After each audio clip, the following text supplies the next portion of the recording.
Hello, welcome. Today, I'm going to talk a little bit about stress eating. Why do we eat when we're stressed, when we're highly emotional, and what that looks like, and how we can actually stop it in its tracks and, gain some control over that and some power too, and what it all means and how we can avoid it. So, stress eating in general, it happens to the best of us. It happens to all of us. We feel this overwhelming amount of stress and we open up that cupboard or the fridge, grab the bag of chips, we grab, that ice cream tub, and the rest is history, right? Been there, done that, totally understand. But why is it that we reach for food when we're feeling stressed? There's a lot of different reasons. There's a lot of psychological reasons. There's a lot of physical reasons.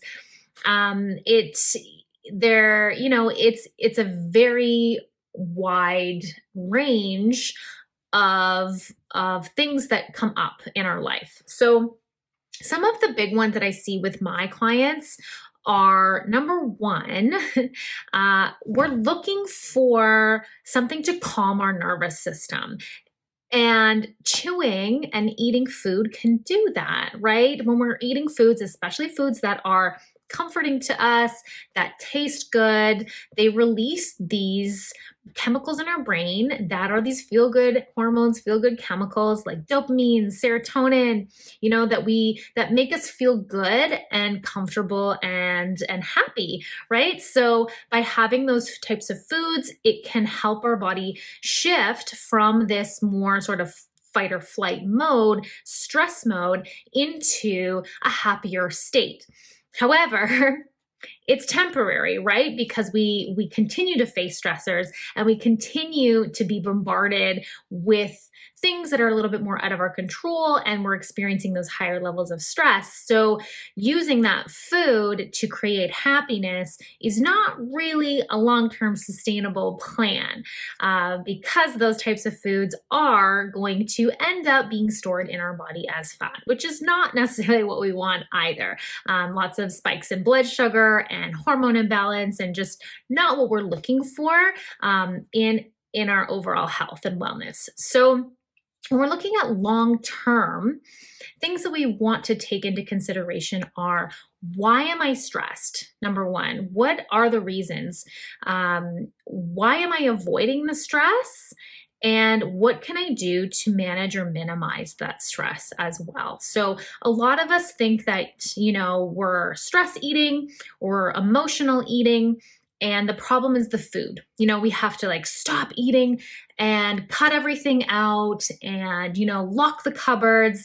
And that can be helpful for a period of time. But again, that long-term sustainability of it, every once in a while, you do want to have some ice cream. You do want to have a piece of cake. You do want to have some chips.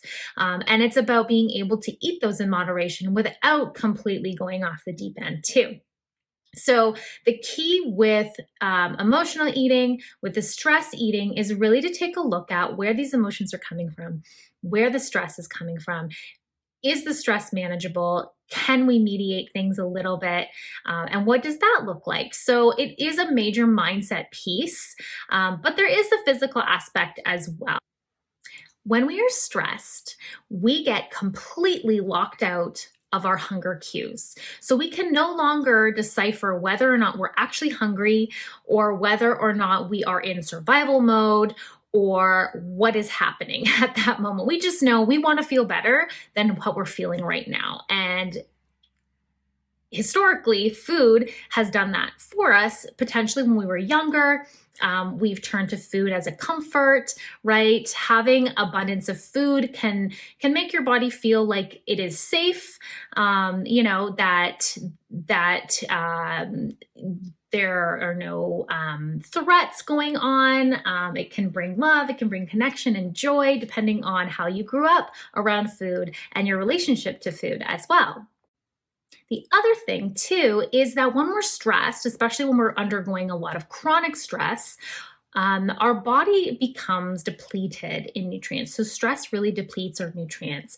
And this can also, over time, create, nutrient deficiencies. So our body could actually be craving certain nutrients and certain things. So if you're finding too that you're stressed, but you're like, I need salt, it might be that your body just doesn't have the enough sodium, or there's different things to take a look at as well. Are you craving a lot of chocolate? Is that more specific to what you're looking for? You might be a little bit low in magnesium. Chocolate's really high in magnesium. So there's different things to look at in that area as well when we're looking at specific foods and cravings, and when it comes to stress, just really depleting certain nutrients as well. And so, like I said too, when we remove certain foods and we kind of say, okay, that's it, I'm not having any more junk food anymore. That's fantastic. And if you can do that, that's great. You can keep those out of your diet. However, when we remove something from our diet, when we remove something from our habits, something has to fill that void, because the law of attraction states that nature abhors a vacuum. So if you're removing something, something is going to come into that place. And so we want to make sure that what we're filling that void with are going to be healthier food options, things that are going to set you up for success, that are going to help with your stress response, and that are going to feed into any of those potential nutrient deficiencies that you have as well. So how do we mitigate our stress response and improve how we react when we're stressed, and avoid turning to food when we're feeling stressed, overwhelmed, or very emotional as well? And so some of those practices that I recommend with my clients are things like gratitude. Gratitude is a really, really big one, because especially if we're feeling those lower emotions, gratitude pushes us into these higher vibrations of positive vibes and positive emotions that we can sit into and not need to turn to the food to do that for us. We can generate it when we're sitting in gratitude and positivity. Another one that is so great for helping with stress is body movement. And I'm not talking about extreme, exercise or high intensity things. Like, just moving your body can make a really big difference. Sitting and being with your body, going out and walking in nature, doing some stretching or yoga, deep breathing, moving your body in different ways can really help to, lessen that stress response as well. One of my favorite things to do to help with stress is actually some body care, some physical care, self-care routines, things like going for a massage, going to get your hair done, going for a manicure, pedicure, treating yourself with love, caring for yourself and your body. It's really, really helpful when it comes to reducing your stress levels as well. If food for you is really that comfort, look for the comfort in other things, right? Spend some time with loved ones, with your family, with your friends, that people that bring you joy, laughter, happiness, even things like warm beverages. I don't know about you, but I love like a nice hot tea. That brings me a lot of joy and comfort.